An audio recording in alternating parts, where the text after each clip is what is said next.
ESPN 94.1 FM and AM 930 present The Drive. Elmore deep, left side three is good! From 30 feet, John Elmore! The Drive with Paul Swann.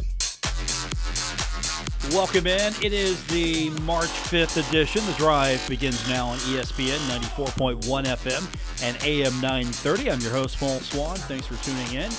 Coming up this hour, we're going to talk Marshall basketball. We've got Cornelius Jackson, Marshall's assistant basketball coach, joining us. Second half of the show, we'll hear from him, kind of get an idea of what we can expect for tomorrow night. We really didn't talk much basketball yesterday. Of course, yesterday was the announcement that Marshall would play Notre Dame in 2022 in football. And, of course, some have mentioned, hey, weren't you talking about Notre Dame in basketball? Well, that's a thing, too. But I think the football announcement probably has much more impact. Basketball is just one of those things where you're playing a Duke. Okay, oh, wow, hey, the Herd's playing Duke. Hey, you're playing a Kansas if you're a non-conference. Hey, that's pretty, wow. You know, there's some certain programs there. Now, if you're a West Virginia fan, you're like, yeah, we play Kansas all the time. And that's not a big deal. But for a non-conference, if you were not in conference with them, it would be a pretty big deal for some of the big programs. Like, I think comes to mind when you talk basketball, it's Kentucky, it's Duke, it's North Carolina, it's Syracuse. Once upon a time, they're not as big now. Kansas, maybe. I mean, there are a few programs like, hey, there's some pretty big deals. Indiana one time was like that as well. But that stuff comes and goes. There's just not the same panache, talking about football, there is with Notre Dame basketball. But don't tell that to the basketball team. That's a pretty big game. I think really what matters, though, is that Marshall basketball is getting some quality opponents on the schedule. And we're going to talk to Coach Cornelius Jackson a little bit later on, get his thoughts on the upcoming game. It's coming up tomorrow night. Thundering Herd going to be back at the Henderson Center. It's been a long time, hasn't it? So this is the next to last regular season home game for the Thundering Herd. And John Elmore now needs 104 points to get to the top of the Marshall all-time scoring list. He's already the Conference USA scorer. And you know what's funny? Yesterday I'm at the Union Pub and Grill, and I had a gentleman come up to me, and he's like, hey, I was the caller on your post game on Sunday asking the question, how many more points does he need to become the all-time leader? I had it at this, and you had it at this amount. Yeah, I liked your number better because that means he has a couple points less to go. And really, what he needs is 103 points, and he's going to tie. He ties Skip Henderson. He gets 103 points, he's good. He's the all-time leader in Marshall University basketball. He gets 104 points, he's all by himself. Either way, he's one of the best ever. He passed John Taft, and John Taft was amazing. I think if John Taft would have had more playing time, John Taft would be the all-time leader, or it'd be really close. So he's an elite company because I regard John Taft as one of the greatest of all time ever to play at Marshall. And I regard Skip Henderson as one of the greatest of all time. It was fun. Growing up watching those guys, really, I'm hoping what Elmore has done and is doing becomes the catalyst for a next generation of Herd fan. Because I remember just growing up, and now I'm not talking about being 5 or 10. You know, I was a little older, but still, you know, you get into that time frame where 13, 14, 15, you're 16, and you see what these guys are doing, and you get to go to the game, and like a guy like C.J. Burks, anytime that dude is on the court after a game and some kid comes up to him, wants to talk to him, I mean, he's right there. Yeah, he'll take a photo with you. Elmore does the same.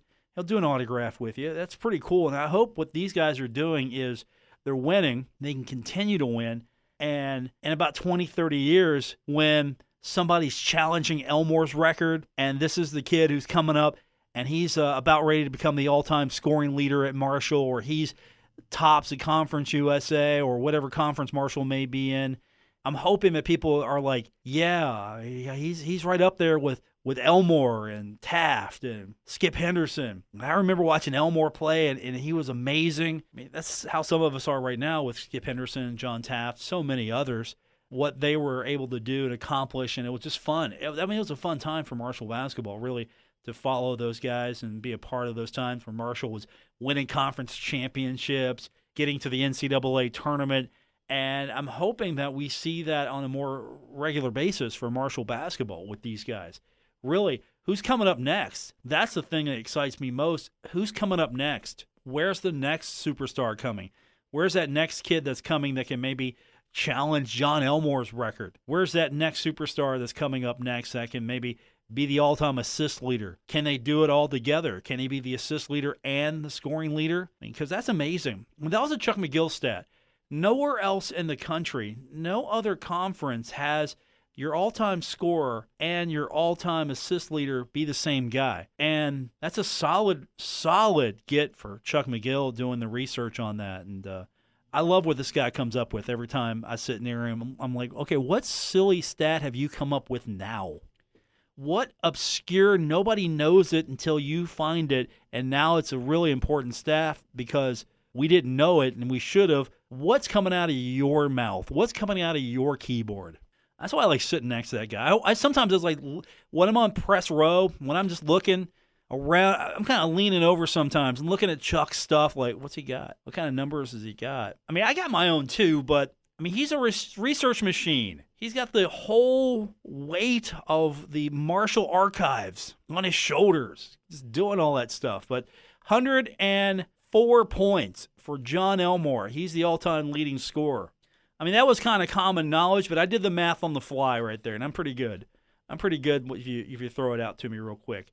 I mean, and you got to look at his career. I mean, he might not win Player of the Year in Conference USA, and that's okay. That's all right. Stand at the end as the lone team. You've got the conference tournament trophy. You've got the automatic bid to the NCAA tournament, and then you're good. Don't worry about Player of the Year. That doesn't mean anything. Standing at the very end with that championship, you're going to the tournament. Second year in a row, you're going to the NCAA tournament. Yeah, that's what you're playing for right now. He's not playing for 104 points. He's not playing for Conference USA Player of the Week again. Those are nice. Those are great stats. But I think these guys have bought in. Whatever Dan did in those magical 12 days in between games, I think he did something because this is the first road sweep for Marshall in conference play since the beginning of the season, January 3rd and 5th at Charlotte. I'm talking conference season. First sweep in conference play. And they also show to me that, you know what, we get down, we can come back. That's one thing that I think that they were able to prove to me is, okay, we got down, we didn't like getting down, but that's okay because we can get ourselves right back out of this. And when we're in the hole, we know how to get ourselves out of it. And I want to see more of that because that's going to happen. You're going to have teams have drives on you. You're going to have teams that have runs on you. And sometimes you're not going to come out of the gate fast. You want to, but you're not going to. And that's what impressed me with this team on this road trip is, okay, we've got what it takes to come back. We don't want to play like this all the time, but all right, here we are. What are we going to do? And, of course, again, you've got John Elmore's colorful description of what Coach D'Antoni said to him. Bunch of bleeps and win the game. I wish I would have been on the sideline. Had a recorder up just getting that. I would love to have heard the unedited version of that. Just Coach D'Antoni like, look, what are you doing? And I'm saying it so eloquently. I'm paraphrasing here. He's probably like, what are you doing? It's probably the best I can come up with and keep this a family program. All right, we'll continue on. We've got a full show for you, so we'll talk more Marshall basketball. They've got FIU coming up and then FAU. We've got later on Marshall basketball coach Cornelius Jackson. You know, Dan D'Antoni's your head coach, but boy, that Cornelius Jackson guy, he can coach too. He's going to be a head coach somewhere. I think so. I think Corny's going to be a head coach somewhere. But he's right now going to be on the program here in about 30 minutes. We'll talk to him. You're listening to The Drive, ESPN 94.1 FM and AM 930.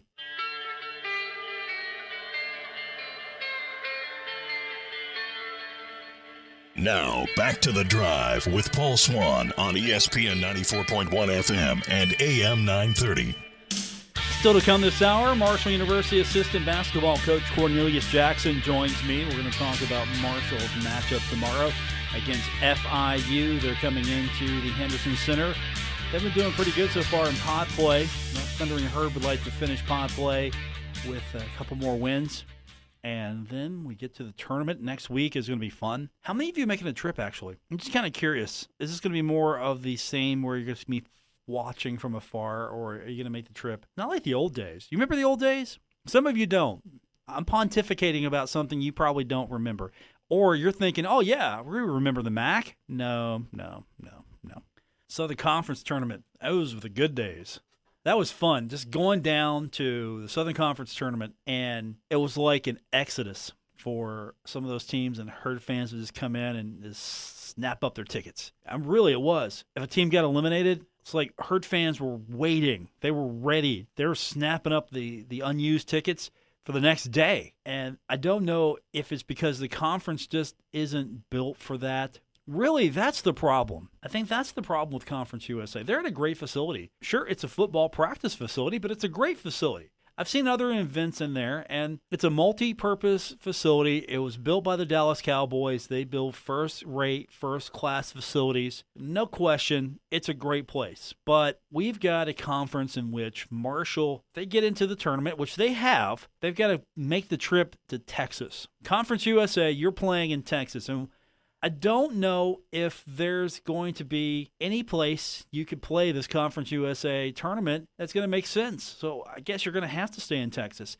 And, of course, it makes sense for the conference from a logistics standpoint for the conference. I mean, really, for them, they're just down the road. They don't have to pull up and relocate. They're just down the road. Not that big of a deal for them. But for several teams, yeah, you're making a big leap to Texas. You're going to the Star. You're playing this tournament in this football facility. And I don't know what the fan base is going to look like this year. I'm hoping that some Thundering Herd fans will choose to travel. But it wasn't like the fun days. Heck, Conference USA, playing in Memphis was fun. I know you can't do that now, but Thundering Herd, get to the championship game. Herd fans are in the car. Let's go. We're going to go to the championship game. We're going to snap up those tickets, and we're going to see the Herd play for the conference championship. You can't do that anymore. You can't just get in the car and go, hey, they're in. I got the day off. Let's go. No, you've got to make plans. You got to make a journey. You got to make a trip. I mean, it is an undertaking. For some, it's an undertaking. For some of you, it's just like, here's my money. Here's my plane ticket. Thanks. I mean, for some, it's not even a hardship at all, right? You're getting a free ride, or you got that ticket, no problem. But I mean, there'll be fans there. There'll be boosters, donors. There'll be fans there. There'll be Herd fans there. It's not the question. It's just it's not as fun as it used to be. And this isn't a get off my lawn moment. And trust me, I understand there have been many of those get off my lawn moments over the years. But that's what I liked about the Southern Conference. You're going down to Asheville, get a room, and it was easy to get to. Everybody can make it. I don't know how this is going to play year two on television. I mean, the good news is the Herd's there. That's the thing. The Herd's there. They're playing. They don't care. I think that's the key. At the end of the day, that team gets the court, and they don't care. They look at the court. Okay, is it the same court we play on elsewhere? Same dimensions, same everything? Yep. Okay, let's go. Let's play. They're playing hoops, and that's all they care about. But I'm just kind of curious how many of you are going to go. So hit me up on social. At Paul Swann is my Twitter handle. That's the best place to respond to the show during times like this. Just give me an idea if you're going or not. And if you're not, why? And if you are, tell me about your Odyssey. Is this going to be a repeat trip for you? Did you go last year? And if you did, boy, you picked a great year to make a trip to a conference tournament. So that's what we've got, the tournament coming up. But until then, we can't look too far ahead because Marshall's got to take on FIU and then FAU. That's coming up tomorrow and then on Saturday. Y'all going to be awake? High noon. Going to be up, get you an early breakfast. Ready to go. I mean, you're not sleeping in on Saturday. You're getting up. You're ready to go. And if that Dunkin' Donuts they're opening up near campus was open, this would be a lot better. I hope they get that going soon. Right now, just whoever the foreman is on that, speed it up. Get that thing going. I mean, because I'm going to have to swerve in there, get my start to the day, and then go over to the Henderson Center. Or maybe they'll open up special for us. I don't know. But Saturday, it's going to be definitely – I'm kind of curious. What kind of crowd we're going to see? Tomorrow night's a Wednesday night, and you know how that goes. Wednesday night for years, not a well-attended night. Why is that? Well, I tell people, it's church night. Come on, it's church night. People are going to church. It's Wednesday night. That's a thing here. Saturday, though, I'm kind of curious. How large of a crowd will we see? Could be senior day as well. Last chance to honor the seniors of the team. Of course, you hope that they extend their season in the Conference USA tournament. Maybe get to the NCAA tournament once again. Or maybe they get hot here. They win these last two. Then they get to the championship game. Maybe somebody in the NIT goes, they finished sixth, but they went on a tear. They did all right. Maybe we give them a bid. Who knows? And really, what is the best thing that's going to happen to Conference USA? Is it somebody else represents Conference USA, someone else, some other team represents Conference USA in the NCAA tournament, and then the committee has to look at Old Dominion and go, all right, are they in? Did this pod thing work? Because we're really not going to know if this pod thing works until, I think, Old Dominion isn't the conference champion, at least this year. Because I don't know what other team coming out of the conference has enough to make it an at-large bid. I've been looking at the net, and of course the net's not going to be the overall, this is the pass to get you in. I've been looking at that, but looking at the team sheet a little bit. Marshall needs to win a conference tournament. They're getting in. You look at their team sheet, and the way the quadrants are, look, they rock Quadrant 3. Not so much on Quadrant 1 and Quadrant 2. They Quadrant 4 as well. I mean, they do okay there. Actually, they did okay, I think, with Quadrant 2. I don't have the team sheet right in front of me here, but they did okay. But not good enough, but they're getting hot late. They're winning games. They're getting to a point where I think they're going to be a legitimate threat in Conference USA in the postseason and the tournament. We don't know yet until they get on the court, but right now, you go with a hot hand, right? They're the hot hand. I mean, maybe pod play is working out for them, okay? Getting ready for the tournament. They're feasting on teams that they should beat and maybe had some problem with, and they beat them now and got their confidence back, and they'll come in here and take on the Florida schools, and they'll get the win there. Won't be necessarily easy. FIU is not going to be an easy out for them. FAU might be a little easier, but still, it's going to be a competitive game tomorrow. It's going to be an entertaining game on Saturday. Then they go to the tournament. Hot hand. They're on a win streak, feeling good about themselves. Feel like they've got everything in place, and then we'll see what happens. We've got more on the way. Cornelius Jackson joining us in about 15 minutes. It's The Drive, ESPN 94.1 FM and AM 930. Don't worry. Paul Swann has the wheel on The Drive, ESPN 94.1 FM and AM 930. Still to come, Marshall University assistant basketball coach Cornelius Jackson joins us on the program as the Thundering Herd tomorrow. Going to be in action. They will be taking on FIU, and that's coming up. We'll have it for you right here on ESPN 94.1 FM and AM 930. Also, that's going to be on our sister station, 93.7 The Dog. So the Thundering Herd coming into this one, 9-7 now in Conference USA. They're 16-13. FIU coming into the contest as well at 18-11, 9-7 in Conference USA. So this is an important one. If Marshall gets this one, they're pretty much locking themselves in just about in that sixth spot. They still got to take care of business against FAU, but you win this one, it's almost a locked deal. So we'll keep this segment short because I want to save plenty of time for Coach Jackson when he comes on here in just a few minutes to talk about this one. But Marshall, I thought was impressive on the road, and they play better at home. We know that, right? So if this is any indicator of what they're going to be the next few weeks, I think that they're going to be a tough out for anybody in the conference. And they've beaten Old Dominion. So that's not a thing for them. They can do that. They've shown they can do that. They've beaten Western Kentucky. Western Kentucky's beat them. They've beat Western Kentucky. I didn't get my 4-game journey with them. I was so hoping that it would be a 4-game series. But instead, I'll take a rubber match. I'll take a rubber match, a rematch with them. That'll be fine. Beat them on your way to the conference championship. That'll be fun. I mean, I don't know how these seeds are going to work out, but wouldn't it be great if it was Marshall and Western Kentucky in the championship game? What if Old Dominion gets upset and it's Marshall and Western Kentucky? That's what Conference USA needs, or at least in my mind. It's my headcanon, and I'm going with it. That's what Conference USA needs. Marshall and Western Kentucky doing it one more time in the Conference USA Championship. I mean, I almost wish Western Kentucky was in, like, the other division in football, and they could play for the championship, East versus, I know it's not fair for them. I wish it was that way. But instead, you know what? An East Division showdown is fine with me between those two. I'm good with it. All right, we're going to take our final break, come back. We'll get Coach Jackson on the line, and we'll talk a little Herd basketball with him when we continue with today's edition of The Drive on ESPN 94.1 FM and AM 930. You're listening to The Drive with Paul Swann on ESPN 94.1 FM and AM 930.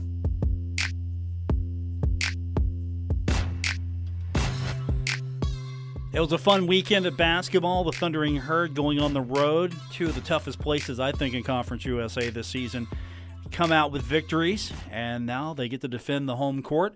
FIU and FAU coming to Huntington, and we've got action starting this week.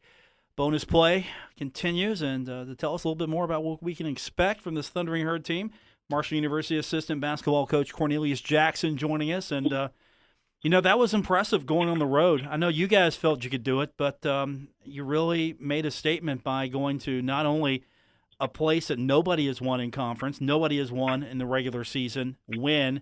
Then you go to the Super Pit. That's always a tough place to win, and you get the win there as well. So really, you guys were making a statement that Thundering Herd's ready to go.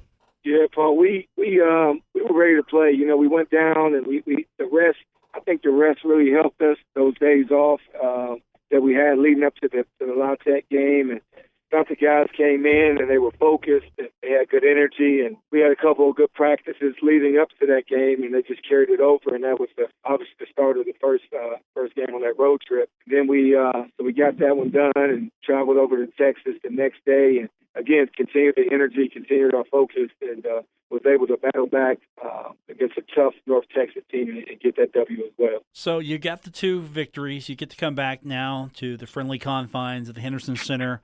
And I think, thankfully, John Elmore got the Conference USA scoring record out of the way. He only had to get a few points to do that. So now that that's out of the way, and I know he's not a record keeper, but I'm sure it was just nice. Okay, we've got that. Let's just go play some basketball now because, well-deserved. He's Player of the Week in Conference USA. He's the all-time leading scorer in conference now, and I know these guys know how to handle distractions, but still, that stuff is, you can just move forward now and get to this weekend, play some basketball, and get to the conference tournament. Definitely. That's obviously that's a big accomplishment for John. It'd be big for anyone, but it's big for John, it's big for Marshall University, it's big for our program as well. Coming home, like you said, it's our safe haven. But one thing we can't do is be too comfortable and think just because we're at home, we're guaranteed wins. Coach D'Antoni harps on these guys all the time as far as the records and all of that. Just that he focuses on just playing the game now, and everything else will take care of itself. And I think if we keep that playing the game now type attitude, then we'll come in and we'll be focused tomorrow and focused on Saturday as well. What's your impression of FIU at this point? They've been pretty solid these last few days as well. So pod play's been good to them. They were a challenge before. What's changed or what's stayed the same with them? They're good. After we played our first time around, we talked about how much better they were this year, and you can actually tell what they're trying to do in terms of how they're trying to play. Their identity-wise, and they're good. It was a shootout here. I think we won by 7, I believe, last time they came up here a few weeks ago. So it's going to be a shootout. We have to be ready to play. We had a good practice today. We thought we cleaned up some things and some of the mistakes we made against those guys last game, but you still have to play the game. Hopefully we come out ready and with the same intensity and same focus that we just came off of the road trip with. Yeah, they put up a lot of points, but you've shown you can as well as a team. And I think what impressed me the most was these last two games. This was really maybe Marshall basketball, what we know this team can do. Shooting percentage was up. They were amazing from the three-point line. They were pretty good as far as being a team. You had several guys in double-digit scoring. So, across the board, do you think this is maybe the best two-game effort you've seen out of these guys in a while? Was this maybe the most complete effort, or at least take that back, not effort, but complete game? I know they're working out there. Effort's probably the wrong word. Well, we played well. Like you said, I wouldn't say effort. I would probably say the most consistent, basing off of 2 games. Because we've had some stretches where we look really, really good, but I think off of this trip, we played good back-to-back games. Again, man, Coach, he talks about the hillbilly ball. Everybody, that's the thing, and we moved the ball. We got good looks. We touched the paint. We kicked out to open shooters, and we do that. We make shots because obviously the shots are easier when you draw people and you kick it to wide open shooters. And these guys, they're talented, man. They can shoot it. Coach gives them the freedom to shoot it. He he gets more mad at a guy that passes up open shot than a guy that takes open shot and misses it. So I think that has a lot to do with the player's psyche, knowing that they have that freedom to take open looks. It did feel like, though, maybe it was just because they were there that there was several times where, they were still playing fast, but they made 2 or 3 passes, found their open shooter. Was it just maybe they were just in rhythm more so than anything? Because that's what it felt like. They were coming down, they were finding their shot. So, you think that was more an issue, just, okay, we have found our shot finally. We have found the open guy to get the right look. Yeah, I think that's something that we always, as coaches, we harp on, and it's just a matter of harping on it, I guess, more and getting those guys to do it. But again, they're very capable. And we talked about, Coach D'Antoni talked about on several occasions, even today, he was, screamed a couple of times, get the ball in the paint. So we focus on getting the ball in the paint more, again, trying to draw people. Because what's happening, we're a team that we throw multiple lobs. We throw a lot of lobs to our role guys. And they, the defensive teams now, they're trying to suck in so much because they're worried about Tavian and Jansen and those guys going and catching lobs, so that they're sucking the defense in and taking our road guys away. So it's just a matter of us driving in. If the road's there, the lob's there, you make that read, you make the pass. If not, you kick it out to the open guy. If he has it, shoot it. If not, you kick it to the open guy. So we did a good job of that again down at La Tech in North Texas, and we must bring that same extra pass, get into the paint mentality back at the Henderson Center tomorrow. Marshall University Assistant Basketball Coach Cornelius Jackson joining us on the program, and the Henderson Center tomorrow night's the place to be, and then again on Saturday. So we got a normal time on Wednesday. We've got the early game on Saturday, and then off to the tournament. But these are going to be specialty games. You've got 2 more games here in the regular season with some of these guys, and that's going to be it as far as maybe their career on the Cam Henderson floor. You're hoping that your next journey after Texas is the NCAA tournament. Yeah, I hope. I told a high school coach last night in Arkansas. We were talking about one of his players, and he's a good friend of mine. I said we have some of the best fans in the country, and I meant that. I didn't say that lightly to him, and I'm trying to get him to bring the kid up for a visit. But I said, look, man, we have some of the best fans in the country. And I just hope that these next 2 games, that they show up and show out, especially for our seniors. Those guys have done so much for Marshall University, for Marshall basketball, for the city of Huntington. Again, they've made history, obviously, last year, looking back. And John is the leading scorer in Conference USA history, and I believe the leading assist guy as well. So C.J. Burks is right there, Rondell. Those guys have done so much, and I know that our fan base will show up Wednesday and Saturday, show their appreciation and seeing these guys out on the right foot. Yeah, I hope a lot of people show up as well. And you mentioned Rondell. I know we in the media, we always focus on the guys that score the most, the John Elmores and the C.J. Burks of the world, and those 2 are dynamic. But I love watching Rondell play. Anything you need him to do, he does. And I don't know what this team would look like without him, and I'm grateful that I don't have to know, because it just feels like you're getting 110% from him. Everything he's got, and then he goes and gets some more just to give it to you. Exactly, Paul. Rondell's one of those guys, man. He could easily be a starter. Coach obviously went with Jared, went with Tavy and those guys, and Rondell has started. He started some games, but he's our 6th starter, basically. He's a guy that comes to work every day, never complains. He does whatever coach wants him to do. If coach said, Rondell, you're guarding the 5-man, he'll guard the 5. Rondell, you're playing the point, he'll play the point. Rondell, you do whatever the team needs. Rondell wants him to get done, he'll do it, and that's why he's been a joy for us coaches. I know the coach here because he's one of those guys that sacrifices himself and puts the team first. Well, Coach, I'm going to let you save your voice because you're going to need it tomorrow night, and I can't wait to see what happens. I'm excited. This is going to be, I think, a really great matchup between these 2. I know one thing. If you like offense, this is your game to come to because, boy, they can score, and you guys can put it up as well. So if you like high-scoring basketball, no excuse. Got to be at the Henderson Center. Yeah, it's going to be fun. It's, like I said, when they came here last time, I think it was 107 and 90-something. I'm not sure. I think we won by 7, I believe. But both teams like to get up and down. They play a lot like us. I mean, John was telling me today that he read somewhere that they actually want to emulate how Coach D'Antoni plays his offense and stuff like that. So they're like a mirror of us. They want to get down. They want to shoot it fast. those guys have the freedom. They have a really, really good players. They have a really good point guard and Beard, and so should be fun. We're gonna come out. We're gonna give it our best effort. Hopefully the fans will show up again and show those guys, those seniors, some appreciation. Even though senior night is not until Saturday.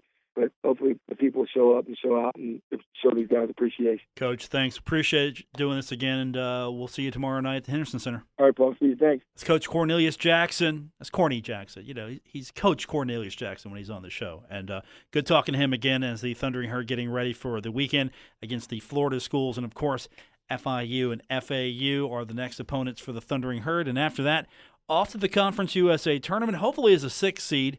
We'll have a better idea, if not tomorrow night, Saturday, what that bracket's going to look like after it's all said and done.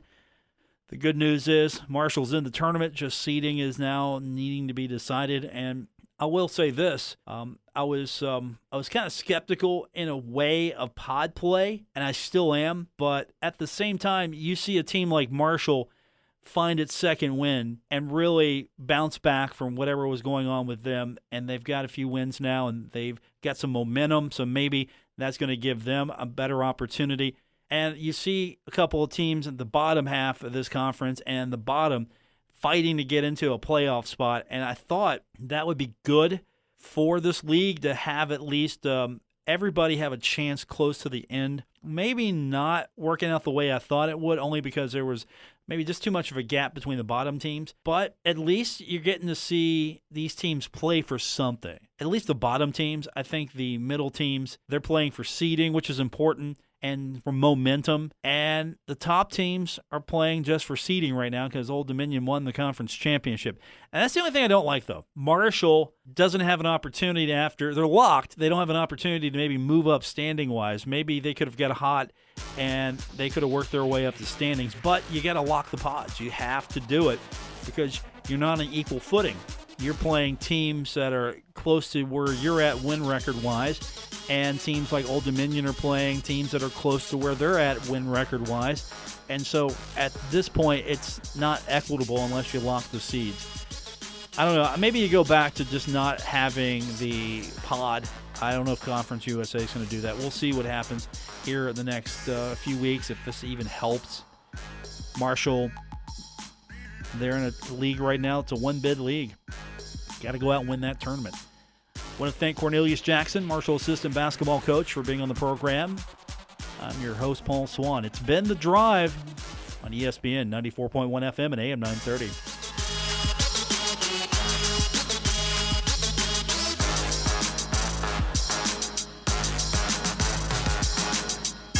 WRBC Huntington, W227BS Huntington, your flagship home of the Marshall Thundering Herd and The Drive with Paul Swann, ESPN 94.1 FM and AM 930.